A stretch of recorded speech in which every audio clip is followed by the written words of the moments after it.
Hi there, this is just to give everyone a little bit of general feedback on the activities for the first week of the course and to preview the second week. I was generally very happy with the level of the titles and abstracts. Some of the language, being medical language, is challenging for a layperson like myself, even though I am a native speaker. And some I thought were really publishable standards. Others obviously needed a little bit more work. I've now given you individual feedback on the titles and abstracts on Moodle. The best thing to do with this feedback is to note key points, not everything, but key points that you want to try to notice in your reading and try to work on in your own writing in future. So you're targeting those points that you think are important to you to improve. Some people, more than one person, for example, mentioned article usage, and I did notice looking through the abstracts that there were some issues around article usage for some people. So I will try to give a little bit of extra information on that before the course ends. It's a complex area of English grammar, but obviously clearly a frequent one. We use articles frequently. The other thing that some people mentioned was prepositions. I honestly didn't see much problem with your prepositional use, but if you think that is a problem, we will work on it together. As we go along, if you notice anything else that you want to work on specifically, do alert me to it through the blog.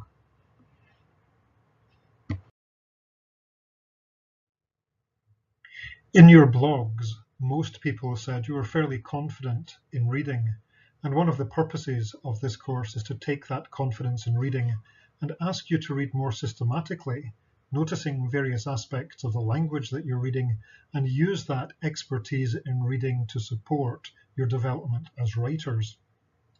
One way we did that was color coding the abstracts, and we'll be doing a lot of color coding in this course. I think one of the advantages of the color coding is that it helps you to visualize the flow of the argument. You can see how the various sections of the article are distributed. It also, if you color code your own work and compare it to the published work, you can compare yours with the published version. One of the things that I noticed looking at the drafts that you did in the activities is that a number of people, not everybody, but a number of people tend to have longer situations than in the published versions. The move one tended to be longer. And one of the questions that you can ask yourself is, do you need a long first move if you're talking to people who are also experts in your field? How much do you need to tell them about the background? Can you make it as concise as possible? But we'll be continuing to color code as we go through the articles as a whole. I enjoyed reading your blogs very much, and I've also tried to give a little bit of feedback to each one of those. It is very useful in a blended learning course like this, when I'm not seeing you very regularly face to face, for me to get feedback from you, and the blog is a major way for me to make sure that you are happy, that your expectations are being met. So if you feel that you want more or want something different, do not hesitate to give suggestions. And if you think we're moving too fast or too slow, tell me of your anxieties. Already people have raised some issues that I will attend to. I know that some of you are concerned with your pronunciation for presentations, and that some of you feel shy, none of us like standing up in front of our peers and being effectively tested by them in conferences, but we will be looking at ways of doing that in the second course. Some of you have already noted that you're not sure about the balance between virtual learning, blended learning, and face-to-face presential learning. I'm hoping that in the second course we can still make the online material interactive, but your blogs will be a major way for me to find out how you are responding to the material. So don't forget to just give me a few lines about, or a few paragraphs about how you're feeling every week. So this week we're going to speed up a little bit. I'm going to ask you to look at two sections on Moodle, the introduction section and the methods section. And the routine for each section is pretty much the same.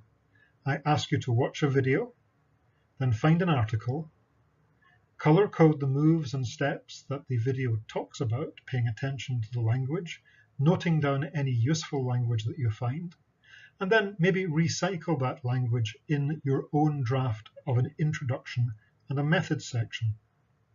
Now, method sections can be quite long. Introductions tend to be quite concise, but method sections can be quite long. So if this is too big a task, then perhaps you can draft part of a method section, a few steps, and then comment about how you would continue the method section. Just give me some rough notes about how you would continue the method section.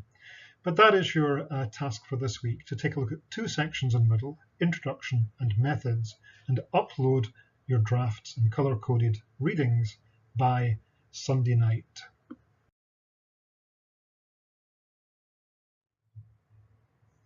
I know that some people are using Moodle for the first time and you're still finding your way around Moodle. I've tried to indicate where to upload your color-coded article introduction and method section, and where to upload your draft introductions and method sections. It helps me, and I hope it will help other people in the course, if you keep the readings and the drafts separate. The reason for this is that I've set the color-coded readings to be forums. So you can look at your own and you can look at other people's color-coded article introductions and method sections, and you can see how different articles work. In a way, you're sharing your resources, you're sharing your readings. However, the drafts can only be seen by me, so I'll be looking at your drafts individually and giving you individual feedback on that, and those are not available to other people. So it's good if you can keep the two things separate, and if you can keep the introduction separate from the method section. So this is your mission for this week, if you choose to accept it. Schedule a little bit of time, don't try to do everything in one block, but schedule a few hours on several days to look through the materials, watch the videos for introduction and methods, find an article or use the same article that you used for the abstracts, color code the various moves and steps. This should help you to pay attention to the language that you might take out and recycle in your own draft introduction and methods sections. Now, I know the method section can be quite long, so if you only want to do part of it, that's fine. Please upload the introduction and method section and the color-coded abstract separately by the 19th. You can do it early if you want. I accidentally set Moodle to have a deadline of 5 o'clock in the evening, I think, last week. I won't make that mistake again. I have set the deadline this week to be 5 minutes to midnight. This is so that I can read your material and give feedback on the Monday and possibly the Tuesday morning, depending on how long it takes me. But I'll try to get it back to you as soon as possible. Good luck!